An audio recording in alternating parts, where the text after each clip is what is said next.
নমস্কার, বৌরানীর হেসেলে সবাইকে স্বাগত। আজ আবারও একটি নতুন রেসিপি নিয়ে আপনাদের সামনে হাজির হয়ে গেছি। আজ আমি বানিয়ে দেখাবো ব্রকলি তন্দুরি। চলুন দেখে নেওয়া যাক আমি কি পদ্ধতিতে এটাকে বানাচ্ছি। শীতকালে এই সবজিটা প্রায় আমরা বাজারে পেয়ে থাকি। এই সবজি কিন্তু অনেক স্বাস্থ্যকর গুণ আছে। চলুন এইভাবে প্রথমে আমি এখানে জল নিয়ে নিলাম, আর এখানে ব্রকলিগুলোকে আমি হালকা করে ভাপিয়ে নেব 2 মিনিটের জন্য। ব্রকলিগুলোকে কিন্তু একটু বড় সাইজ করে আমি কেটেছি। বেশিক্ষণ এটা ভাপাবো না, মাত্র 2 মিনিট। যখন এটা কালার হালকা চেঞ্জ হয়ে আসবে সেই সময় এটাকে আমি জল ঝরতে দিয়ে দেবো। এবার অন্য একটি পাত্রে আমি হাফ কাপ মতন টক দই নিলাম জল ঝরানো, দিয়ে দিচ্ছি স্বাদ মতো লবণ, লাল লঙ্কা গুঁড়ো, গরম মশলা, ব্ল্যাক সল্ট, চাট মশলা, আর দিয়ে দিচ্ছি 1 চামচ পরিমাণে আদা রসুনের পেস্ট। 1 চামচ মতন আমি এখানে লেবুর রস ব্যবহার করছি, আর দিয়ে দিচ্ছি 2 চামচ মতন বেসন, আর সবশেষে দিয়ে দিচ্ছি সর্ষের তেল।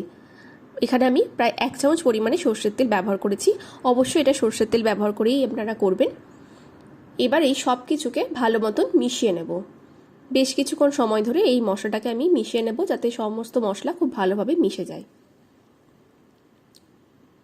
মশলাটা মেশানো হয়ে গেছে। এবার যে ব্রকলিগুলোকে আমি জল ঝরাতে দিয়ে দিয়েছিলাম সেগুলোকে এখানে অ্যাড করে দিচ্ছি, আর এই মশলাগুলোকে ভালো মতন এর গায়ে মাখিয়ে নিচ্ছি, যাতে সমস্ত মশলা ব্রকলির গায়ে ভালো মতন মিশে যায়। মেশানো হয়ে গেছে। এবার এগুলোকে আমি স্টিকের মধ্যে গেঁথে নেব একটা একটা করে। দেখুন ঠিক এইভাবে আমি স্টিকের মধ্যে এগুলোকে গেঁথে নিচ্ছি।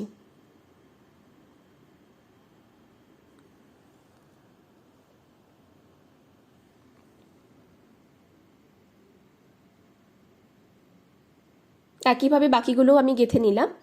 এবার এটাকে আমি তন্দুর হতে দেব। এটা আমি নর্মাল যে ওভেন সেই ওভেনেই আমি করব। দেখুন এক পিঠটাকে আমি করে নিচ্ছি।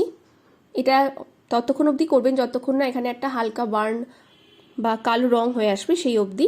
ততক্ষণে দেখবেন মশলাটাও খুব ভালোভাবে সেদ্ধ হয়ে যাবে, যে কাঁচা গন্ধ সেটাও চলে যাবে। ঠিক এই পদ্ধতিতে আপনারা বাকিগুলোও করে নেবেন। আর আজকের রেসিপি কেমন লাগলো অবশ্যই আমাকে লাইক, কমেন্ট, শেয়ার আর সাবস্ক্রাইব করে আমাকে জানাবেন। ধন্যবাদ।